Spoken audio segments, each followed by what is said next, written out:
புளிச்சக்கீரை, கோங்குரா ரெண்டே 2 செடி மட்டும் காட்டுறேன். எவ்வளோ வந்துச்சுன்னு காட்டுறேன். ரெண்டே 2 செடியில்.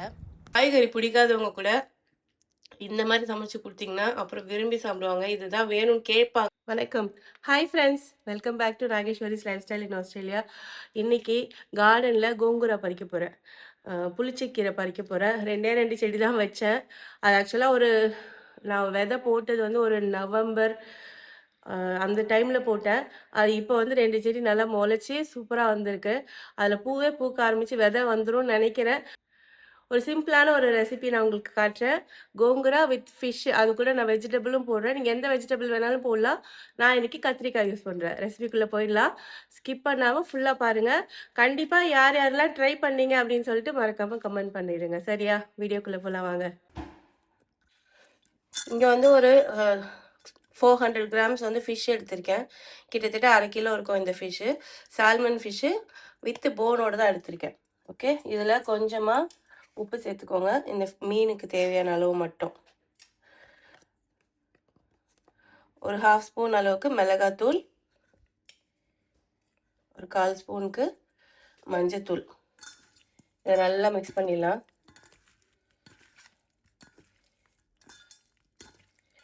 மிக்ஸ் பண்ணிவிட்டு இதை ஒரு 1/2 அன் ஹவர் கிட்ட நீங்கள் ஊற வச்சும் செய்யலாம். அப்படியே டைரெக்டாக இப்போவே கூட எடுத்து நம்ம செஞ்சிடலாம்.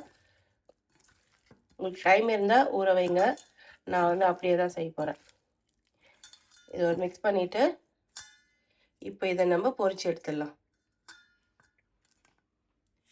நான் இங்கே பேனில் ஒரு 3 டேபிள் ஸ்பூன் அளவுக்கு எண்ணெய் விட்டுருக்கேன். அதில் நம்ம மீன் வச்சு பொரிச்சிடலாம்.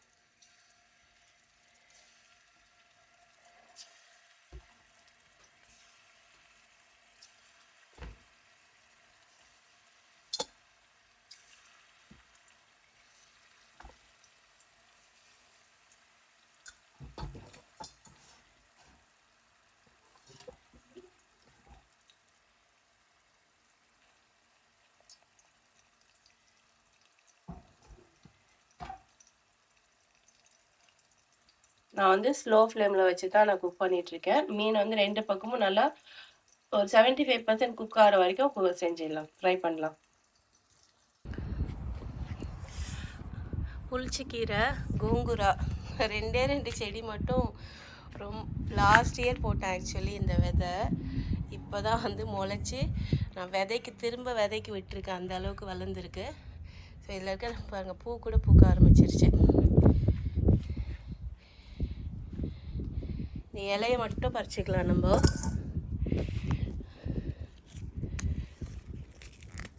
ஏன்னா எனக்கு வந்து சீட்ஸ் வேணும். இப்போ பன்னிங்ஸ்லேயே கிடைக்குது விதை. இந்த சிகப்பு புளிச்சக்கீரை தான் கிடைக்குது. பச்சை கலர் கிடைச்சா இன்னும் நல்லாயிருக்கும். ஸோ உங்களுக்கு தெரியும், எங்கே கிடைக்கும்னு தெரியும்னா கமெண்ட் பண்ணுங்கள். புளிச்சக்கீரை வின்டரில் வராது, சம்மரில் தான். நீங்கள் ஒரு செப்டம்பர் அக்டோபர் அந்த மாதிரி டைமில் விதை போட்டிங்கன்னா நீங்கள் ஹார்வெஸ்டிங் பண்ணுறதுக்கு கரெக்டாக இருக்கும். வின்டரில் இந்த மெல்பர்ன் வெதருக்கு புளிச்சக்கீரை வராது. அதனால் சம்மர் டைமில் விதை போட்டு வளர்த்து நீங்கள் அதை நிறைய வளர்த்து நீங்கள் அதை ப்ரிசர்வ் பண்ணி கூட வச்சுக்கலாம், ஃப்ரீஸ் பண்ணி வச்சுக்கலாம். இப்போது நிறைய இடத்துல ஷாப்ஸில் எல்லாமே கிடைக்க ஆரம்பிச்சிருச்சு. பட் ரொம்ப ரொம்ப எக்ஸ்பென்சிவாக இருக்குங்க. 1 கிலோ கீரை வந்து இங்கே கட்டுலாம் இல்லை, 1 கிலோ கணக்கில் விற்கிறாங்க. இந்த தண்டு வந்து அவ்வளோ வெயிட்டாக இருக்கும். இலை ஒன்றுமே இருக்காது, தண்டு தான் இருக்கும். 1 கிலோ வந்து $55. நான் அன்றைக்கி வந்து முருங்கைக்கீரை வாங்கினேன், $45 1 கிலோ. பட்டு என்ன பண்ணுறது, பசங்களுக்கு கொடுக்கணுமே, இங்கே நமக்கு கிடைக்காது. அடிக்கடி ஊருக்கும் போக முடியல. அதனால் இங்கே என்ன ரேட்டுக்கு கிடைக்குதோ அதை வாங்கி கொடுக்க வேண்டியதாக தான் இருக்குது.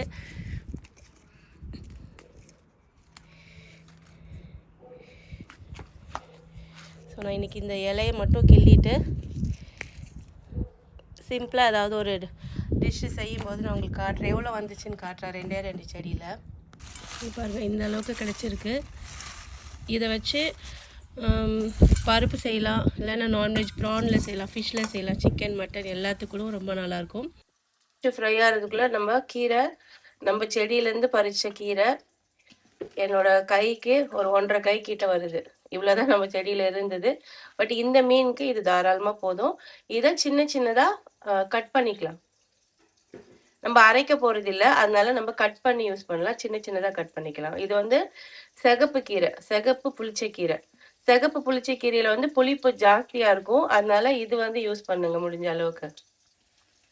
இங்க பாருங்க, இந்த அளவுக்கு நான் கட் பண்ணிட்டேன். கட் பண்றதுக்கு மெயின் ரீசனே வந்து நல்லா நீட்டா இருக்கும். குக் பண்ணதுக்கு நல்லா நீளமா இருக்கும். குக் பண்ணதுக்கு அப்புறம் சுருங்கிட்டு அதை அப்படியே தூக்கி வச்சிருவாங்க சைட்ல.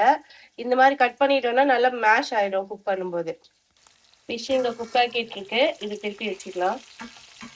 சால்மன் ஃபிஷ் சீக்கிரமாவே குக் ஆயிடும். ரொம்ப நேரம் விட வேண்டாம். ஒரு 5 மினிட்ஸ்லயே ஃப்ரை பண்ணி எடுத்துடலாம். அதுக்கு மேல குக் பண்ண வேண்டாம். ஏன்னா நம்ம குழம்புலயும் கொஞ்ச நேரம் இதை சமைக்க போறோம். 5 நிமிஷத்துக்கு மேல விடாதீங்க.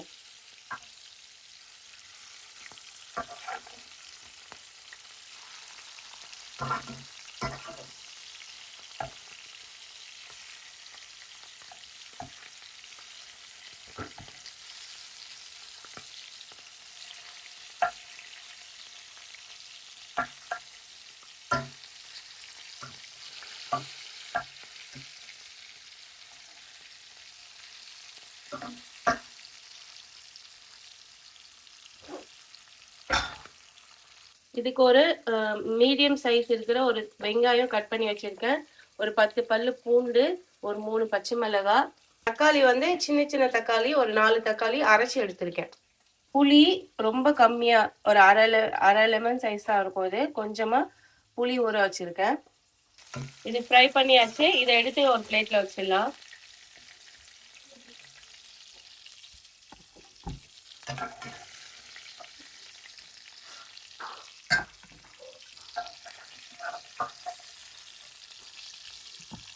நீங்க ஃப்ரை பண்ணாமையும் குழம்பு வைக்கலாம். ஃப்ரை பண்ணி வச்சா அது ஒரு டேஸ்டா இருக்கும். வேற டிஃப்ரெண்டா இருக்கும் நார்மலா செய்யற மீன் குழம்பை விட. அதனால நான் இன்னைக்கு உங்களுக்கு ஃப்ரை பண்ணி செய்யற மீன் குழம்பு காட்டுறேன். இதுல நீங்க எந்த ஃபிஷ் வேணாலும் யூஸ் பண்ணலாம். ஓகே, இதே எண்ணெயில நம்ம இப்போ இந்த வெங்காயத்தை சேர்த்துக்கலாம்.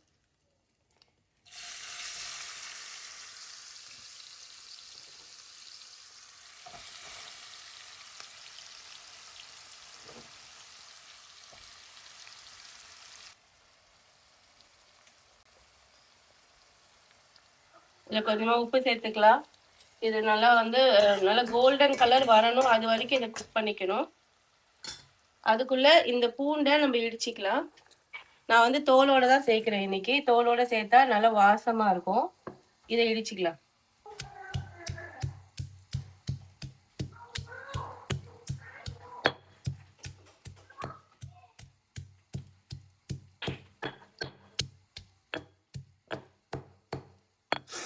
இந்த இடிச்ச பூண்டையும் நம்ம இந்த வெங்காயத்தோடு சேர்த்து நல்லா இதையும் நல்லா சேர்த்து ரோஸ்ட் ஆகும். வெங்காயமும் பூண்டும் நல்லா சேர்ந்து ரோஸ்ட் ஆகும்போது அதனோட ஃப்ளேவர் சூப்பராக இருக்கும். நல்லா கோல்டன் கலர் வரணும். அது வரைக்கும் ஃப்ரை பண்ணுங்க. அவசரப்படக்கூடாது. நான் இந்த ரெசிபியில் வந்து கத்திரிக்காய் யூஸ் பண்ணியிருக்கேன். நீங்கள் இதுக்கு பதிலாக சவ் சவ், புடலங்காய், சொரக்காய், வெண்டைக்காய், நீர் காய்கறி இருக்குல்ல, அந்த காய்கறி எல்லாமே இதுக்கு சூப்பராக இருக்கும். எந்த வெஜிடபிள் வேணாலும் ஆட் பண்ணலாம். அந்த முட்டைகோஸு, காலிஃப்ளவர், புரோக்கோலி அந்த மாதிரி இல்லாமல் நாட்டு காய்கறி எல்லாமே இது கூட நல்லா செட் ஆகும். மெயினாக வெண்டைக்காய், சொரக்காய், வெள்ளை பூசணிக்காய் இதெல்லாம் சூப்பராக இருக்கும். அந்த வாட்டர் வெஜிடபிளோட இந்த ஃபிஷ்ஷோட ஃப்ளேவர்லாம் உள்ளே இறங்கி அது வேற லெவல் டேஸ்ட்டாக இருக்கும். வெஜிடேரியன் பிடிக்காதவங்க கூட சாப்பிட ஆரம்பிச்சிருவாங்க. சும்மா ஒரு 2 பீஸ் மீனை போட்டு இந்த புளிச்சக்கீரையோட சேர்த்து சாப்பிடும்போது செம்ம டேஸ்ட்டாக இருக்கும். கண்டிப்பாக ட்ரை பண்ணுங்க. ஓகே, நான் இன்னைக்கு கத்திரிக்காய் யூஸ் பண்ணுறேன். நீங்கள் இதில் வெண்டைக்காய், பீர்க்கங்காய், பொடலங்காய் எந்த காய் வேணாலும் யூஸ் பண்ணலாம். இந்த மாதிரி பீஸாக கட் பண்ணிக்கோங்க. ஓகே, சொத்தை ஏதாவது இருக்கான்னு பார்த்து செக் பண்ணிட்டு போடுங்க. இந்த திக்னஸ் இருந்தால் போதும். ரொம்ப மெல்லிஸா போட வேண்டாம். வெங்காயம் பாருங்க இந்த அளவுக்கு நல்லா கோல்டன் கலர் வதங்கிடுச்சு. பூண்டும் நல்லா வாசமா இருக்கு. வதங்கின ஸ்மெல் உங்களுக்கு நல்லா வரும். இதுல நம்ம கட் பண்ண கத்திரிக்காய் போட்டுக்கலாம். நான் இன்னைக்கு ஒரு 1/2 கிலோ கத்திரிக்காய் போட்டிருக்கேன். 1/2 கிலோ மீன், 1/2 கிலோ கத்திரிக்காய். நான் சொன்ன மாதிரி வெண்டைக்காய், பொடலங்காய், பீர்க்கங்காய், வாட்டர் வெஜிடபிள்ஸுமே சூப்பராக இருக்கும். வெண்டைக்காய் ரொம்ப ரொம்ப நல்லா இருக்கும். என்கிட்ட இன்னைக்கு கத்திரிக்காய் இருந்துச்சு, அதனால நான் கத்திரிக்காய் சேர்த்துருக்கேன். இது வதங்கும் போதே நம்ம இதுல அரைச்சு வச்சிருக்கிற தக்காளி சேர்த்துடலாம்.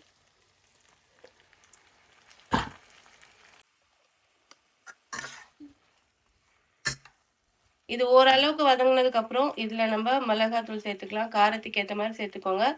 மீன் குழம்பு கொஞ்சம் காரமா இருந்தா நல்லா இருக்கும். அதனால நான் வந்து ஒரு 3 ஸ்பூன் அளவுக்கு மிளகாத்தூள் சேர்த்திருக்கேன். இது வந்து வெறும் மிளகாத்தூள்.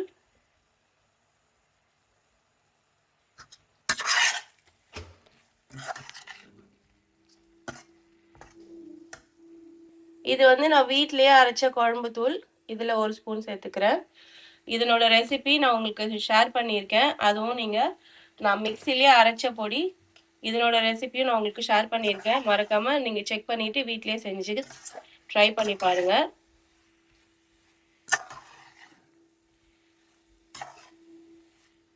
இதுல நம்ம கட் பண்ணி வச்சிருக்கிற கீரை சேர்த்துக்கலாம். உங்ககிட்ட எவ்வளவு புளிச்ச கீரை இருக்கோ அந்த அளவுக்கு சேர்த்துக்கோங்க. இது நம்ம வீட்லயே வளர்ந்த புளிச்சக்கீரை. ரொம்ப ரொம்ப ரொம்ப ஸ்பெஷல். என்கிட்ட இவ்வளவுதான் இருந்துச்சு, அதனால இது சேர்க்கிறேன். இன்னும் கொஞ்சம் நிறைய சேர்த்தாலும் இந்த டிஷ் சூப்பரா இருக்கும்.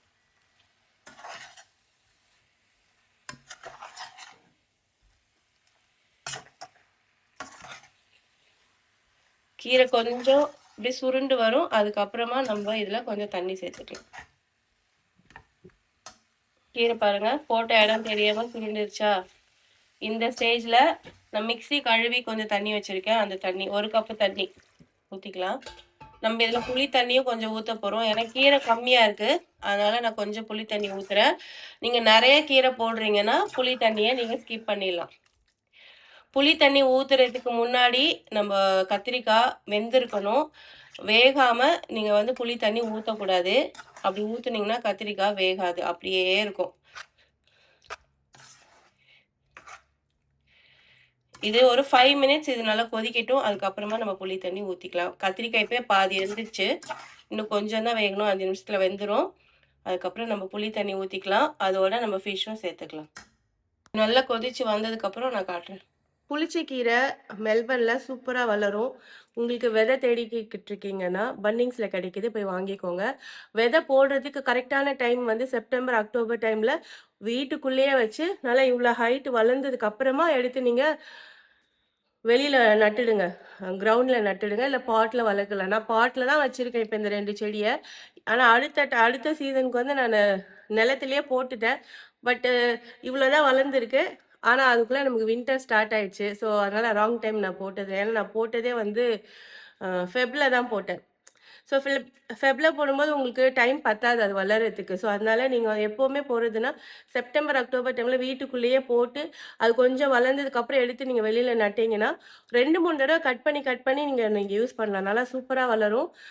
மெல்பர்னில் இப்போலாம் ஒரு சில கடையிலலாம் கோங்குரா கிடைக்குது நான் கேள்விப்படுறேன். பட் ஆனால் இது வரைக்கும் நான் பார்க்கல. எங்கெல்லாம் கிடைக்குதுன்னு உங்களுக்கு தெரிஞ்சால் அந்த ஷாப்போட டீட்டெயில் கண்டிப்பாக கமெண்ட் பண்ணுங்கள்.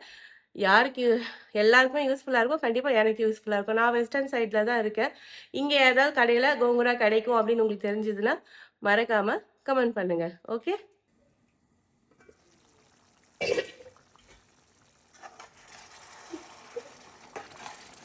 நல்லா கொதிச்சிருச்சு. கத்திரிக்காவும் சூப்பராக வெந்துருச்சு.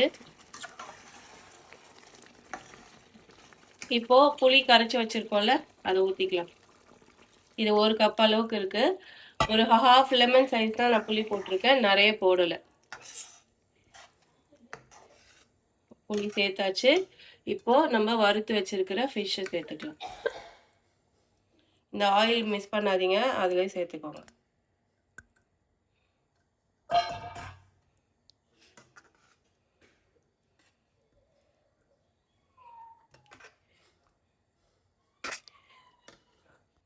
இதில் இந்த 3 பச்சை மிளகாய் சேர்த்துக்கலாம். புளி கொதிக்கும் போது சேர்த்துக்கோங்க.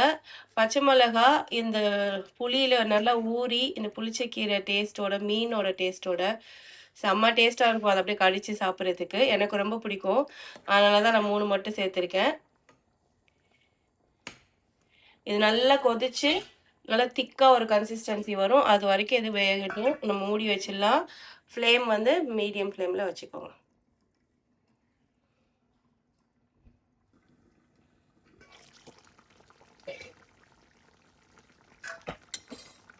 குழம்பு பார்க்கவே செம்ம டெம்டிங்காக இருக்குது தானே. எண்ணெய்லாம் மேலே மிதந்து பர்ஃபெக்ட் கிரேவி கன்சிஸ்டன்சி சூப்பராக ரெடி ஆயிடுச்சு. புளிச்ச கீரையில் நிறைய வெரைட்டி செய்யலாம். இது ஒன் ஆஃப் த வெரைட்டி. இது வந்து நான் கொஞ்சம் கொஞ்சம் மாடிஃபிகேஷன் பண்ணி என்னோட வெர்ஷன். ஓகே, கண்டிப்பாக ட்ரை பண்ணி பாருங்கள். புளிச்சக்கீரை கிடைக்கலனாலும் கத்திரிக்காய் போட்டு மீன் குழம்பு செய்யுங்க, அவ்வளோ டக்கராக இருக்கும். ஆனால் புளி கொஞ்சம் எக்ஸ்ட்ரா ஊற்றணும். இன்னைக்கு நான் ஒயிட் ரைஸ் கூட தான் சர்வ் பண்ண போகிறேன். ஒரு பீஸ் ஃபிஷ்ஷு, நிறைய கத்திரிக்காய் பாருங்க, கீரையோடு வருதுல. ஒரு ஒரு இதுக்குமே வந்து கீரை வரும். அந்த அளவுக்கு செம்ம டேஸ்ட்டாக இருக்கும்.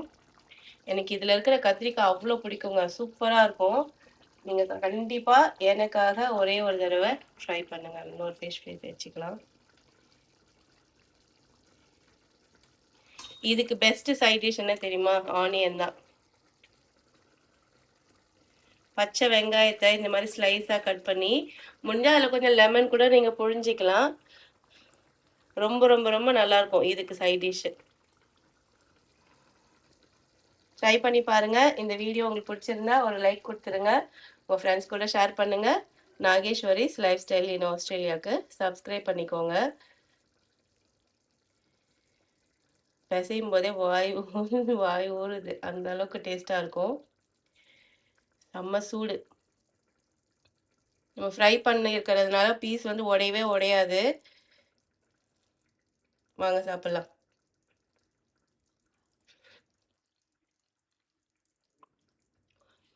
செம்ம டேஸ்ட்டு. மீன் குழம்புக்கு பச்சை வெங்காயம் காம்பினேஷன் செம்மையாக இருக்கும். சூப்பராக இருக்குங்க குழம்பு. இந்த குழம்புல ஊறி கத்திரிக்காய் அது வேற ஒரு லெவல் டேஸ்ட் இருக்கும் தெரியுமா?